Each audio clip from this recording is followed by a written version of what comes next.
อยากยืมเงินอีกเลยแม่เมื่อก่อนให้ยืมก็ยังบ่ใช้อยู่การเงินเดือนยังหมอกเท่าเงินเดือนออกพุ่นน่ะโทรมาในคิดว่ามีเวียกอยากยืมเงินบ่แม่ก็มื้อนั้นน่ะมื้อซื่นน่ะก็อันนั้นขอเงินนำผู้สาวอยู่ก็เพิ่นให้ประมาณ 2,000 นี่แหละเจ้าน่ะบ่ยืมเงินนะผู้สาวนะแม่นยืมแต่บ่เคยจ่าย ยืมแต่บ่จ่ายยืมบ่หรือว่าขอก็ซ้ำขอแหละมีแต่ว่ายืมซื่อๆเพิ่นให้เจ้า 2,000 บ่แม่นให้ประมาณ 2,000 เพิ่นก็ส่ง 2,000 คือสิเบิดไวแท้ 2,000 ก็ตั้งล้านกว่ามีแต่ว่าขอเงินแหน่บางทีก็ว่ายืมเงินแหน่บ่แล้วคืนแต่ว่าบ่เคยคืนเป็นผู้ชายให้ขอเงินนะผู้หญิงเนาะพี่น้องเนาะน้องทงเนี่ยโอ้บ่ได้เอายำจำเป็นซื่อๆอย่างครับถือผ้านี่แหละไปสิฮู้เนาะ คันว่าผู้หญิงกับผู้ชายอยู่ร่วมกันมันก็มีการพลาดพลั้งนะแล้วบ่แล้วในระหว่างนี้เฮายังบ่มีเนาะเขาสิเอานักได้ปานนี้เพราะว่าเจ้ายังเพิ่นมีเงินเด้เจ้าก็ต้องรอบคอบเพราะว่าเฮายังบ่มีเงินสิไปเฮ็ดเขาท่องเขาใส่มาบัดพอแห้งแล้วเขาสิเอานักกว่าเก่า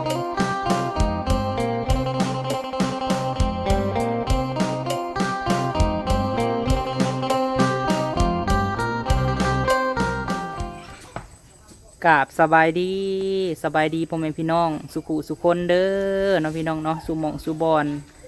พบพ่อกับบ่าวพามีเนาะพี่น้องเนาะเข้ามาหาบ่าวทงคือเก่าเนาะพี่น้องเนาะเพราะว่าเพิ่นโทรหาบ่าวพามีพี่น้องเอ๋ยเนาะว่ามีเวียกอยากลมน้ำบ่าวพามีพี่น้องเอ๋ยโมโหว่าเวียกยังเนาะผู้สาวลดขาดองให้บ่หรือว่าจังใดเนาะพี่น้องเนาะหรือว่าทางพ่อแม่ผู้สาวลดขาดองให้บ่หรือว่าแนวใดเนาะโทรหาบ่าวพามีว่าให้มาหาด่วนพี่น้องเอ๋ยเนาะบ่าวพามีก็เลยว่าเข้ามาพี่น้องเอ๋ยเนาะจังใดก็ฝากทุกท่านเนาะเบิ่งคลิปบ่าวพามีเนี่ยเด้อพี่น้องเอ๋ยโมโหว่าเพิ่นมีเวียกยังก็สิเข้าไปหาเพิ่นนำกันพี่น้องเอ๋ยเนาะหลายท่านเนาะเพิ่นก็แนะนำบ่าวพามีพี่น้องเอ๋ยว่าให้บ่าวทงเนาะหาเก็บเงินก่อนเพิ่นว่าจัก4-5 ปีพี่น้องเอ๋ยให้มันพอก่อนเพิ่นว่าจังมีครอบครัวเนาะพี่น้องเนาะก่อนเฮาสิมีครอบครัวก็ต้องเก็บโฮมเลยก็มีเวียกเป็นของตัวเองหรือว่าเฮ็ดเวียกคงที่พี่น้องเอ๋ยแต่ว่าเอากันมากะบ่ฮู้ว่าสิเฮ็ดแนวใดเพิ่นว่าเนาะพี่น้องว่าสิพาลูกพาเมียหาอยู่หากินเท่าใดเนาะก็บอกเพิ่นอยู่พี่น้องแล้วก็ว่าบ่าวพามีเอาข้าวมาให้เพิ่นนะพี่น้องเนาะมื้อนั้นก็ได้ก็มีแม่ใจดีแหละเพิ่นฝากเงินมาให้ซื้อข้าวแล้วก็ว่าพอได้กินพี่น้องเพราะว่าช่วงนี้ก็บ่มีเน็ตแน่แล้วก็บ่มีเงินลงคลิปแน่เพิ่นว่าก็ไปหาตัดไม้ตัดฟืนก็แนะนำเพิ่นนะพี่น้องเนาะถ้าว่าเฮาเฮ็ดเฮาหาก็มันสิได้พี่น้องเนาะในอยู่ในกินถ้าว่าตื่นสวยบ่ลุกแต่เช้ากับบ่ได้เลยพี่น้องเนาะเอาจังไรกะขอบุญขอบคุณแม่ๆทุกท่านเด้อเนาะที่ว่าให้บ่าวพามีเข้ามาหาเลยก็ให้แนะนำพี่น้องเนาะเพิ่นก็ฮักกับแพงแหละเพิ่นจังบอกพี่น้องคันว่าเพิ่นบ่ฮักบ่แพงกะเพิ่นบ่บอกเนาะบ่าวพามีคือกันพี่น้องเนาะถ้าว่าซอยแหละเพิ่นบ่ฮู้จักเฮ็ดบ่ฮู้จักหาก็บ่อยากซอยพี่น้องถ้าซอยก็ซอยได้แต่ดำข้างดำข้าวพี่น้องเนาะสิให้ผู้ใหญ่เพิ่นซอยตั้งแต่บ่มีเฮือนอยู่เนาะจนมีเฮือนอยู่ซอยจนว่าได้ลูกได้เมียเลี้ยงลูกเลี้ยงเต้าให้มันก็เป็นไปบ่ได้พี่น้องเพราะว่าผู้ใหญ่เนาะเพิ่นอยู่ทางอเมริกาหรือว่าต่างประเทศเพิ่นก็หาเงินบ่แม่นว่าทุกสิ่งทุกอย่างเนาะสิได้หามาง่ายๆพี่น้องเนาะป้าจังไดก็เข้าไปหาเพิ่นน้ำกันพี่น้องมาเนาะเปิดภาพมาพี่น้องเฮือนชานเพิ่นนี่แหละมากับบรรยากาศมืดฟ้ามืดฝนพี่น้องเข้ามาหาก่อนบ่ฮู้ว่าเรื่องหยังพี่น้องที่สิลมน้ำบ่าวพามีเพิ่นว่ามาคือเก่าเด้อพี่น้องมาพ่อเสียหยาคือเก่าอันนี้เนาะอ๋อสบายดีเด้ออยู่พร้อมหน้าพร้อมตากันคือเก่าโดยสบายดีน้องแหละพี่น้องเสียหยาสิปลูกยังน้อบ้านนี้ยังบ่ฮู้แต่ว่าเสียบ่ให้มันหกลักๆก็คือย่านงูแหละเนาะทั้งพุ่นกับพี่น้องทั้งหลังบ้านเพิ่นพวกม่วงคือเปิดไว้แถมม่วงนี่น้องเขามากินโอ้น้องผู้วงเพิ่นบริตัดไม้บ่อีหละมื้อนี้ฮะบริตัดนี่สองพี่น้องเนาะคนสู่ชีวิต คิดว่าเข้าป่าตัดไม้สิดอกบรรยากาศก็ดีคือเก่าพี่น้องเอ้ยใครแต่ว่าฝนบ่ตกเนาะมายามใดก็ฝนบ่ตกพี่น้องเอ้ยโอ้น้องคงพี่น้องเอ้ยเสียแต่หึงละบ่หรือว่าแนวใด อากาเซียตัวนี้ อากาเสียส่งคือบ่ได้เอาป้ายออก ส่งอันนี้มันเป็นอันนั้นมันได้ซื้อเป็นใต้ อืมอืมอืมอืม ติดแบบ มี FC เนาะพี่น้องเนาะเพิ่นว่าคือน้องทงนี่ยันบ่าวพามีว่าคลิปเก่านะคลิปใหม่เด้อพี่น้องเด้อแต่ว่าบางเทื่อเราก็มักส่งตัวนี้บ่ทง แม่น คันอยู่เฮือนแล้วสิใส่ตัวเก่าบ่ แม่นคันอยู่เพื่อนน่ะใส่ตัวมันแบบใหม่ๆเลยที่ อืมคันไปหันไปนี่แล้วจังเปลี่ยนเนาะ แม่นขี้ขาดก็ไปแล้วนะส่งขี้ขาดก็ถือไปขนมมันเข้าปูเข้าป่ายังไง แม่นแหละว่าแล้วก็ขี้ข้านซักบ่จังว่าบ่ใส่หลายโต มันก็บ่ได้ขี้ข้านเครื่องปั่นก็มีหยัดใส่เครื่อง เนาะ ปั่ มีแต่ข่อยและบ่มีเครื่องปั่นสิมาปั่นน้ำบ่พูวงให้ปั่นอยู่บ่ ปันอยู่ น้ำก็บ่มีสิมาขอสักน้ำแล้วนี่เนาะ มาไกลๆหนึ่งเนาะสิมาจังไรเด้บัดนี้สาวทองบ่ได้เข้ามาบ่น้องๆก็พามาเสียแหละผู้ทางหน้าเฮือนผู้ก็โคกพี่น้องเอ้ย อ๋อเขามาแล้วเขาหลีไล่กว่า บ่แลสอนกันเลยว่าน้องให้เฮ็ดซอยกัน บอกเขาก็พบไปคือเก่า ซอยเฮ็ดแล้วว่า ว่าแต่มันมี บ่ได้เลี้ยงปลาบ่ช่วงนี้ฮะ หมดเลี้ยง เลี้ยงปลาเลี้ยงกบน้ำก็มีอยู่คือสิเหมาะสมแท้ก็ว่า ยังบ่มีงบ มันบ่มีงบประมาณอีกแล้วเนาะคันมีนี่สิเลี้ยงบ่ เกิดเลี้ยงอยู่ เลี้ยงปลาเอานะ ตะกี้ฮะไผจะอันไผเอางบให้เจ้าอันเลี้ยงปลาฮะ ตะกี้นะเงินเดือนน้อง เงินเดือนออกเลยอันนั้น เงินเดือนออกเลย บ่การที่เฮาเลี้ยงปลามันก็สบายได้เพราะว่าเฮาบ่มีแนวกินเฮาก็ขายเฮาก็พอได้กินปลาเจ้าของเลี้ยงเด้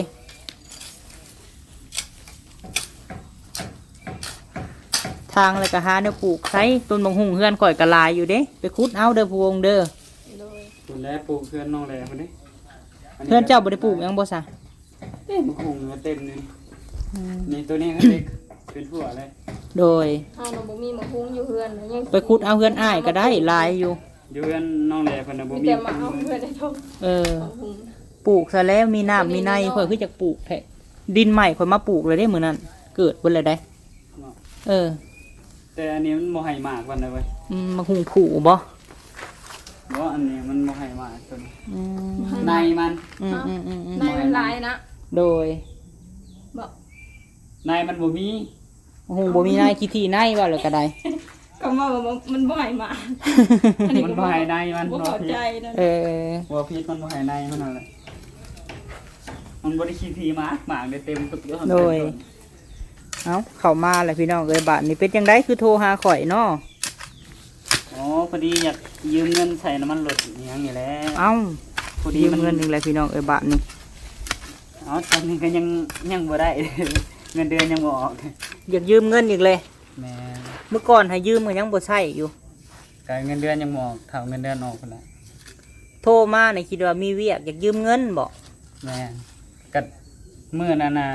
มื้อซื่นน่ะก็อันนั้นขอเงินนำผู้สาวอยู่ก็เพิ่นให้ประมาณ 2,000 นี่แหละ เจ้าน่ะบ่ยืมเงินนะผู้สาวนะ แม่นยืมแต่บ่เคยจ่าย ยืมแต่บ่จ่าย แม่ ยืมบ่หรือว่าขอ ก็ซ้ำคอแหละมีแต่ว่ายืมซื่อ เพิ่นให้เจ้า2,000บ่ ๆแม่นให้ประมาณ 2,000เพิ่นก็ส่งมา 2,000คือสิเบิดไวแท้2,000กะตั้งล้านกว่าพุ ก็ให้น้องแรมเพิ่นใช้ 2,000บ่หรือ200 200ว่าผิดแล้ว โอ้ยเนาะเจ้านี่เว้าไปทุกทีบตัวแดนแล้วบัดนี้ 200ว่าผิด ยืมบ่หรือขอเงินนะผู้สาว200บ่ แม่น200นึงนะแล้วก็ได้เงินมาก็ใส่น้ำมันรถก็มันก็สิเบิดแล้วน้ำมันรถนี่ก็ โอ้ แล้วก็เอาเงินให้แม่ผมได้ซื้อบักเพชรเป่งหน่วยสั่งมันก็มีรายจ่ายนะใช้น้ำมันรถก็20,000กีบ จะว่าเราได้ยืมเงินนะผู้สาว มีแต่ว่าอันขอเงินแหน่บางทีก็ว่ายืมเงินแหน่บ่แล้วอันคืนแต่ว่าบ่เคยคืน เป็นผู้ชายให้ขอเงินนะผู้หญิงเนาะพี่น้องเนาะน้องทงเนี่ยโอ้บ่ได้บ่ได้ เอายามจำเป็นซื่อๆดอกกับปกติก็เคยให้ผู้สาวอยู่แล้ว เพิ่นคิดว่า2,000เพิ่นยืมเพิ่นให้200บ่ แ แม่นมันก็บ่ให้หลายปานนั้นเนาะเพิ่นก็บางเทื่อเพิ่นให้เฮาก็ยืมไปซื้อๆ 2,000แต่ว่าเพิ่นบ่ 200 มีแต่เพิ่นให้ อยาก 200 คือความหมายให้เจ้าอยากยืม 2,000 แต่เพิ่นให้200บ่ แม่น คือยืมหลายแท้ ปั้นสิมีเงินใช้เขาเนาะเจ้าก็เขาก็หาเงินวันเท่าไรเขานะ วันหนึ่ง200-300นี่แหละเพิ่น อุ้ยเนาะพี่น้องเอ้ยยืมมาเลยใส่น้ำมันรถบ่เติมเน็ตบ่ แม่นใส่น้ำมันรถเติมเน็ตนี่แหละ โทรข่อยมาเนี่ยก็สิยืมเงินอีกบ่ ก็สิยืมเงิน ยืมเงิน แม่น ข่อยสิมีให้เจ้าอยู่บ่เลย ก็บ่ฮู้แหล้วถ้าบ่มีก็บ่เอาถ้ามีก็เอาอยู่ดอกประมาณ100,000ก็ได้ ยืมเงิน100,000พี่น้องเอ้ยข่อยสิมีให้อยู่บ่เนาะยืมแล้วสิไปใส่น้ำมันบ่มื้อนั้นคือว่าเอาให้แล้วเบิดเลยทันทีสิเบิดไวแท้ เที่ยวไปเที่ยวมาก็เบิดแล้วน้ำมันเดือนมันน้ำมันเดียวนี่ก็แพงเลยมันบ่คือตะกี้น้ำมัน 10,000 นี่โอ้โดนได้ไป ไปเฮ็ดเวียกอยู่บ่หลังจากบอกมื้อนั้นน่ะ ก็ไปเฮือนแม่แล้วก็หาปูหาปลานี่แหละก็ยังบ่ได้เข้าป่าแต่ช่วงนี้มีแต่ไปแก่พื้นแก่หยังให้แม่ก่อนนั่นแหละแม่เพิ่นไปตัดตอนนั้น มีแต่ไปแก้ แม่น อืมก็พากันไปกว่าไปหาตัดไม้นำกัน เจ้าก็เฮ็ดเต้านึงแบบผู้เดียวเจ้าอะนะเป็นอยู่บ่ละกองทาน ก็เป็น ไปนอนเผาอยู่ฟิเป็นแนวไรเฮือนกับอัดไว้เฮ้ยมันบริมีอย่างนี้ภัยก็มีอยู่ นอนเผาอยู่เฮือนแม่ผู้นแหละทางที่ดี คือบ่เห็ดน้ำคำเป็นตู้ค่ำฮันมันไก่น้ เฮ็ดตัวอยู่ใกล้น้ำมันใกล้บ่มีไฟฟ้าบัดสิให้ถ่ายคลิปมื้อ1 2 3คลิปมันก็บ่ได้คือเก่าเพื่อสิเที่ยวมาสาวโทรศัพท์อยู่นี่ก็ดนถึก ำยันบ่มีภัยเนาะ แม่น จังไดเนาะบาทนี่พี่น้องเอ้ย สาวโทรศัพท์ไว้แล้วก็ไปถ่ายนะอาจจะไวกว่าสากไว้เมื่อคืนแจ้งมาแล้วก็ไป คิดว่าอันโทรคอยมาแบบสิมีเวียกซะเนาะโอ้อยากยืมเงินเนาะ แม่น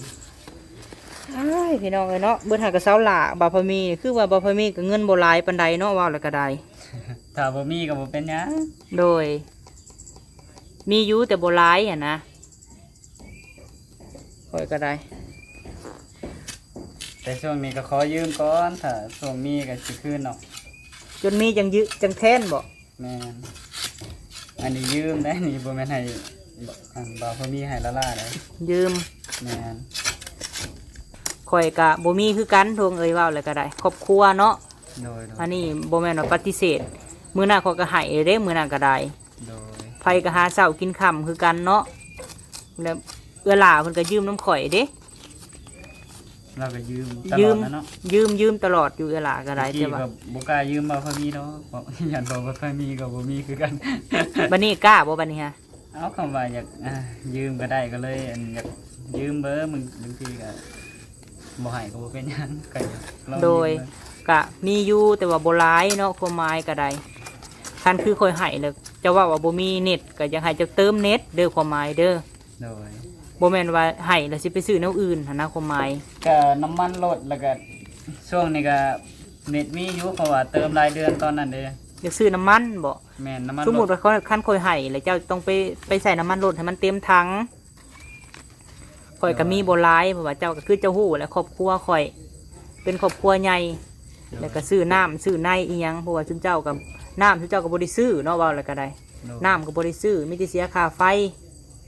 ข้าว ข่อย ไฟ ก็ซื้อทั้งน้ำ กับข้าวนี่แหละ กับข้าวเนาะยังบ่แล้วหนูกับข้าวนี่เนาะ มันบ่แล้วแล้วก็ตัวกินคู่มื้อได้เนี่ย บ่แล้วเฮ็ดแนวได้ล่ะจังสิมีข้าวบาดนี้ เงินเดือนนี่ออกนี่น่าจะได้หลายซัวอยู่เพราะว่ามันก็ยอดขึ้นประมาณนั้น100 ไปบ่ไปเฮ็ดนาสิพาไปเฮ็ดนานี่ ประมาณ100เลย หาก็ได้100ดอนบ่โอ้สิชวนไปเฮ็ดนาเขาน่ะบ่มีข้าวกินจ้ะไปบ่ผู้วง ไป ไปเฮ็ดนานี่ไปหาเฮ็ดนาคนบ่ยังได้กินข้าว มีแต่ไปดำนาซอยเพิ่นก็เอาข้าวมากินเท่านั้นแห เอ ละ อเฮาต้องเฮ็ดนั่นแหละคันเฮาอยากกินข้าวเฮาก็เฮ็ดนาคือข่อยหาได้40สอบได้ปีกายนี่ย่างอยู่ตอนนี้ก็ข้าวเปลือกข่อยก็ออกเงินนํเขาปีนี้น่ะข่อยบ่ได้เฮ็ดเพราะว่าอันเขาอันนั้นแล้วเลยเด้ ข่อยก็มีโบหลายเด้อสิให้เจ้าอยู่ โดย เว้าเลยกันเนาะพี่น้องเนาะก็มีโบหลายข่อยสิให้เจ้า50,000เนาะอันนี้ยืมบ่นี่ฮะ โดยยืมเอาขอบใจ โอ้เนาะพี่น้องเนาะมื้อก่อนผู้สาวให้อัน200เพิ่นว่า200ได้เท่าไรมื้อนั้นน่ะ 200ได้ประมาณเท่าไหร่ว่าแสนสามสิ แสนสาม แม่น แต่ก่อนก็เคยขอเพิ่นอยู่บ่ ขอครั้งแรก ขอครั้งแรก แม่นมีแต่ทางนี้แหล้วเอาให้เพิ่น ตะกี้อันใด แม่น วันนี้ช็อตแห้งเลย สอดแห้งเลยขอเพิ่นคืน ขอเพิ่นคืน เด้อ โอ้โหดอหลีเนาะเจ้านี่ให้ผู้สาวจักเทื่อให้ผู้สาวเทื่อหนึงขอผู้สาว2เทื่อ ให้ผู้เช้านะหลายเทื่ออยู่บางทีก็แบบบางทีก็ให้50ให้แสนก็ประมาณนั้นแหละตอนแรกช่วงเพิ่นเรียนในเพิ่นบ่มีเงินซื้อ โอ้เพิ่นเฮียนอยู่ไสตะกี้ฮะ ตะกี้เพิ่นเรียนอยู่อันแถวตลาดใหญ่เด้กรุงแต่ง อืมเริ่มเห็นกันนี่เห็นแบบใดอ่ะถามก่อน เห็นทางเฟซ ทาง Facebook แม่น แล้วเพิ่นมาหาบ่ ก็ไปหาเขาแหละ ไปหาเขาพูดเนาะเจ้าเนาะ เขาอยู่ไสกันเลยแบบไปลินนอนเลยบ่แบบนี้หั่นนะ เออ เพิ่นก็บอกว่าได้ก็เลยไปตอนแรกก็ตกใจในจักหน่อยแล้วเพราะว่าทางนี้เพิ่นแฮงเตี้ย เขาสูงกว่าบ่ แม่นตอน ตอนนั้นคือว่าเขาสูงเด้อตอนนั้น เจ้ากับเรานี่ไผหล่อไผงามกว่ากัน เขาเลยงามกว่า เขางามกว่า แม่น สิชมเขาอยู่บ่เลย โอ้โห กะว่าสิชมอยู่บ่เนาะตอนนี้เพิ่นอยู่ไทยเนาะ แม่น มื้อใดเพิ่นสิมานะ น่าจะมันเท่าใดว่าเดือน7 เดือน7 แม่น มาแบบหาอยู่หาเงินหาหยังนำกันนี่บ่ บางเทื่อเพิ่นก็มาเพิ่นก็หาเฮ็ดเวียกแถวสวรรค์เพิ่นบ่อยากไปไทยแล้ว ก็เว้ากันกับเพิ่นนั่นแหละว่าถ้าว่ามักฮักค่อยแท้ก็เจ้าก็หาเงินข่อยก็หาเงิน โอ้ย ต่างคนต่างหาแล้วก็เก็บโฮมถ้าว่ามันพอแล้วก็ไปขอขอก็บอกกันให้ได้เถอะเนาะอย่าหลักเอาคือน้องแดงได้เนาะพี่น้องน้องแดงเอาผัวปะแล้ววับพี่น้องบาดนี้ แดงได้นะ เอาแดงเขาไปถ่ายคลิปมันเด้ บ่แท้ เอาผัวต่างประเทศเลยเด้ บ่ แล้ววับเด้อบ่ส่งข่าวหันบ่าวพามี อันนี้คือกันแล้วเนาะเลยเอาเมียแล้ววับเลยบ่จัก ว่าเป็นอันน้องแดงมันโตที่ไปเฮ็ดเวียกไปเรียนอยู่ศูนย์น้องแหล่เพิ่นบ่จัก บ่หนาคนละคนเราบ่ได้เข้าโรงเรียน บ่ อืม บ่ได้เป็นหนังสือติ โอ้เพิ่นเดือนหน้านี่เพิ่นสิมาแต่ขอนแก่นเนาะ น้อย มาเฮ็ดเวียกอยู่สวรรค์ต่างคนต่างเก็บและเจ้าเฮ็ดทานก็เก็บยังบ่ได้ก็เดือนหนึง4-5 แสนเก็บไว้ฮอดเงินพอแล้วก็ไปขอเมียบัดนี้เข้าใจแล้วบ่บอก น้อยเข้าใจ เพิ่นก็เฮ็ดเวียกโรงงานแล้วก็เก็บ แต่ว่าอยู่ในระหว่างนี้น่ะคือความหมายนี่พยายามคือเด็ดขาดก็คือแบบจังไรเว้าแบบตรงๆเนาะแบบว่าย่านเขาถือผ้าคาท้องอะไรความหมายอันนี้บอกตืมมันสิยากอะนะ นะอยู่นำกันก็อย่างครับถือผ้านี่แหละไปสิฮู้เนาะ คันว่าผู้หญิงกับผู้ชายอยู่นำกันมันก็มีการพลาดพลั้งนะแล้ว บ่แล้วในระหว่างนี้เขายังบ่มีเนาะเขาสิเอานักได้ปะนี้เพราะว่าเจ้ายังเพิ่นมีเงินเด้ น้อย เจ้าก็ต้องรอบคอบเพราะว่าเขายังบ่มีเงินสิไปเฮ็ดเขาท้องเขาใส่มาบัดพอแห้งแล้วเขาสิเอานักกว่ากัน ตอนนี้ก็หาเงินไปก่อนนั่นแหละได้ซะเนาะเงินยังบ่ได้ยังยืมเบาเขามีนี่ก็เลย เงินก็ยังยืมหมู่เนาะ เนาะอ้าคิดแล้ว เป็นจังไดคือว่าแนวนั้น เอาคิดว่ารีบเอาเมียแล้วมันสิง่ายมันก็บ่ง่ายหรอกคิดว่า การเอาเมียบ่แม่นลิ้นมักลี่ได้ ก็อยากได้แต่ว่ามันบ่มีเงินนี่เนาะ แต่ว่าต่างคนสมมุติว่า เอาเว่าง่ายๆเนาะสมมุติอันนี้แนะนำเฮาเนาะอันนี้เนาะแปลว่าต่างคนต่างมักหั้นนะแบบเฮามีล้าน1 2ล้านแต่งก็ได้บ่แบบนั้นบ่เจะความคิดเจ้า สิก็คิดว่าสิประมาณนั้นแหละ คิดว่ามันสิบ่นักหน่วงเนาะ แม่น คิ คิดว่ามันสิแต่ว่าไปเว้าแพงเกินเฮาก็บ่มีอันนี้ข่อยก็เข้าใจเนาะแต่ว่าคิดว่ามีสำใดกับแบบล้าน2ล้านเฮากับ สำนีมันก็มีปัญญาอยู่สมมุติว่ากู้ยืมมันก็ได้สำนีอะเนาะว่าเลยกะแต่มันผัดบ่เป็นคือคิดบ่ โดย เออเลยตกอันคิดนักตอนนี้ค่ะ โดยก็คิดหนักอยู่แต่ว่าบ่เป็นหยังเนาะเพราะว่าเปลี่ยนแผนเลย เปลี่ยนแผนคือว่านั้น เปลี่ยนแผนใหม่แล้วสิหาเงินได้ก่อนจะไปอันนั้นนะ หาเงินได้เลยอย่าไปให้เขาท่องก่อนได้เนาะ โดย ท่องก่อนเลยนักแล้วบาดนี้ลักๆกับบุเผาเมื่อบ้านเขาเด้อความหมายเด้อเพราะว่าเจ้าเมื่อบ้านเขาแล้วเจ้าเสียนั่นได้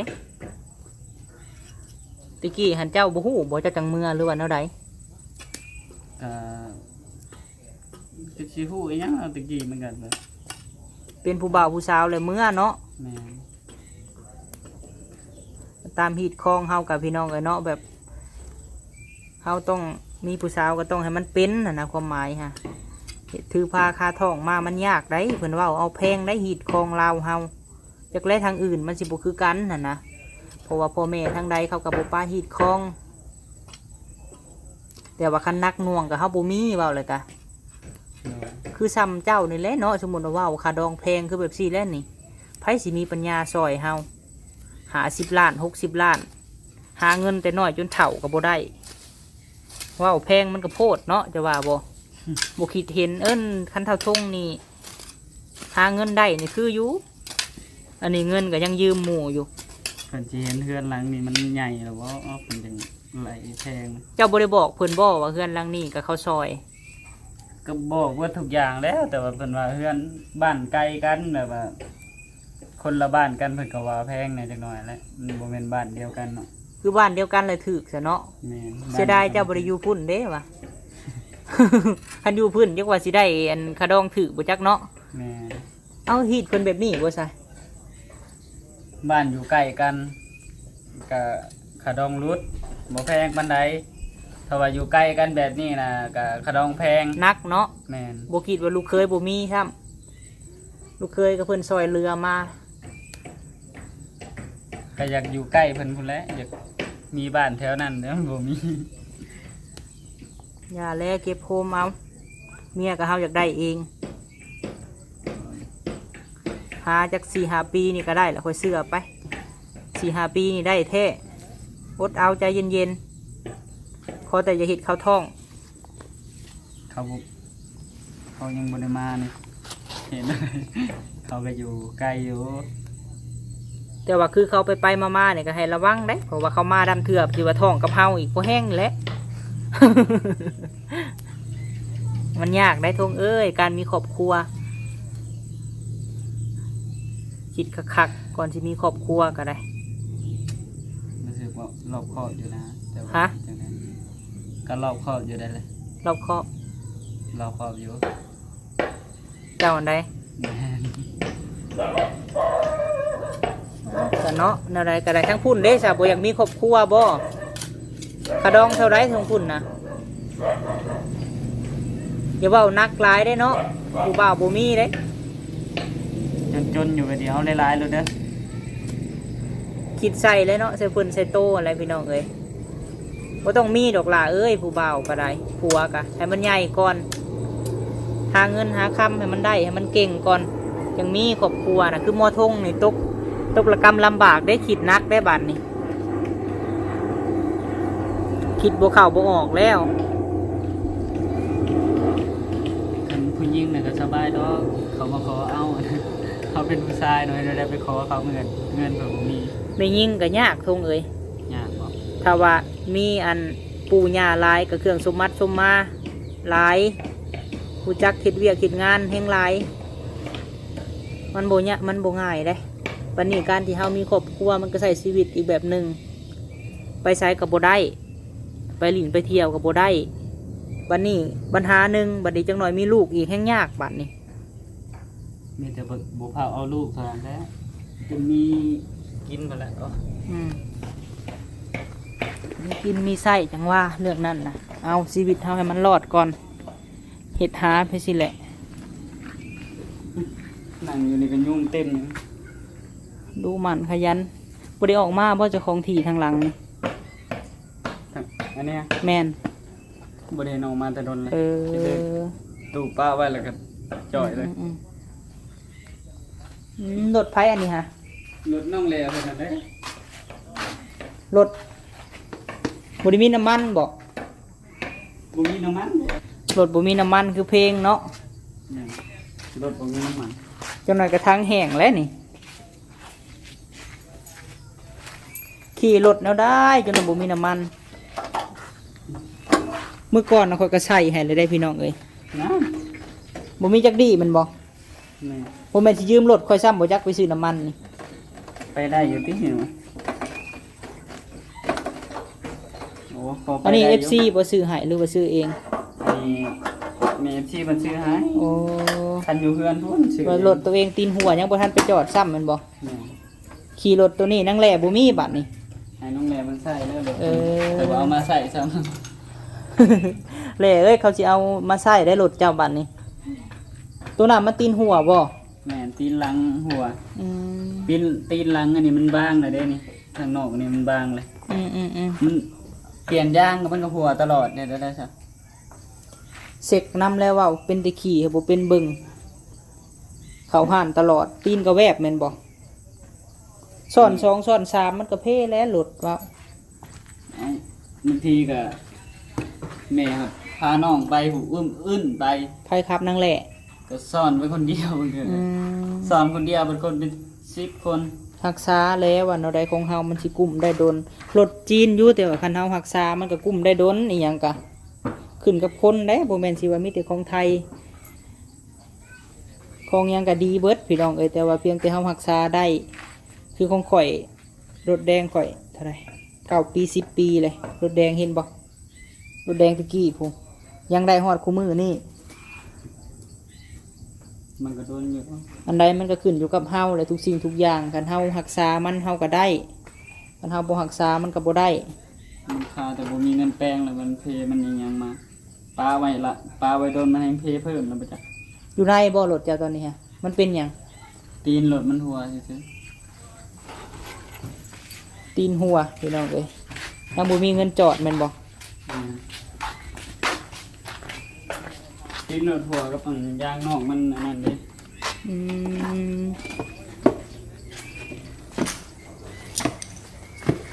เลยจอดไว้บ่มีเงินบ่มีเงินแปลงได้จอดไว้บ่ แม่ โอ้ไก่บ่นะฮะ ไก่ บ่แม่นหนูกัดเบิ่แล้วบ่จักอันนี้ฮะเนาะ ยันโนกาสายไฟ เป็นหยังบ่มีอันตีนหัวก็คือบ่อันเอาไว้บ่อัน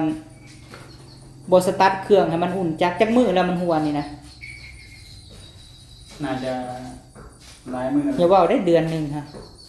มับเลยได้หนูกัดฮะ มันก็น่าจะประมาณเดือนหนึงบ่ได้ แล้วอย่าหัวเท่าไรเดือนแล้วยังบ่ไปจอดอยู่ เดือนเมื่อกี้นี่ก็ให้แม่ซื้อข้าวกันเลย คือรถนะถ้าเฮาบ่ติดทิศหนึ่งมันก็สิมีแนวอันเป็นไปอะนะรถจะมันยังดีอยู่ ใส่น้ำมันเต็มถังเลยพยายามบ่ให้น้ำมันแห้งถังมีบ่ใส่น้ำมันในนี่ ดูดออกหมดนะ น้ำมันก็เบิด ใส่คันน่ะ อุ้ยพี่น้องเอ้ยปวดโพน้ำมันก็เบิด น้ำมันก็เบิดรถก็หัวบัดนี้ ติดไว้แล้วเว้าจนว่ามันบ่ได้เลยได้ยังดีอยู่บัดนี้เอาของผู้วงมาแม่นบ่บัดนี้ฮะ โดย อืม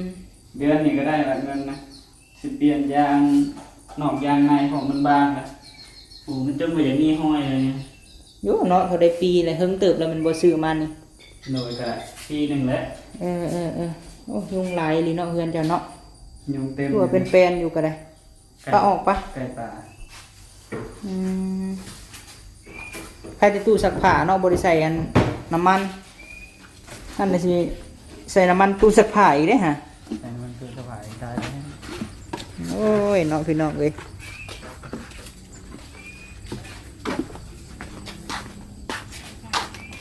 เอาสักประมาณนี้เด้อซันเด้อคิดว่ามีเวียกด่วนเวียกนาซะนะสิให้โทรมาหาอยากยืมเงินบัดนี้ โดย ไปกลับเด้อซันเด้อ โดย อยู่ดีมีแฮง โดย ให้เห็นลงคลิปได้เนาะ ก็ลงแล้วเมื่อเช้านี่ โดยเมื่อก็เดินนางเด้อ โดย ทางให้มันแล้วแน่นี่หญ้าน้อยเดียวนี่ก็ลายมือก็ดอกให้ทั้งหน้านํหะ ลายมือกับฝนตกมันก็บ่ได้เสียมันเถื่อกันนะ ลกให้มันแล้วจบเจือแน่เนาะไปโอเคพี่น้องเอ้ยสำหรับคลิปนี้เนาะเขามาหาคือเก่าโทรมาคิดว่ามีเวียกด่วนนะเพิ่นยืมเงินบ่พอมีพี่น้องเอ้ยเนาะกะเฮ้ยสิว่าแนวใดพี่น้องเอ้ยให้สิว่าแนวใดบ่พอมีก็ตัดคนบ่ได้พี่น้องเอ้ยให้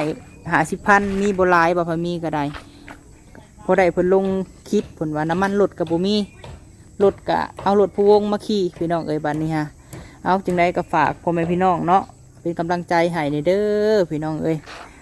ซอยเบิ่งคลิปให้เพิ่นแน่พอได้เพิ่นสิมีรายได้ซื้อข้าวซื้อน้ำเลี้ยงน้องซื้อซ่องเพิ่นน่ะน้องทงคนสู่ชีวิตเด้อพี่น้องเด้อ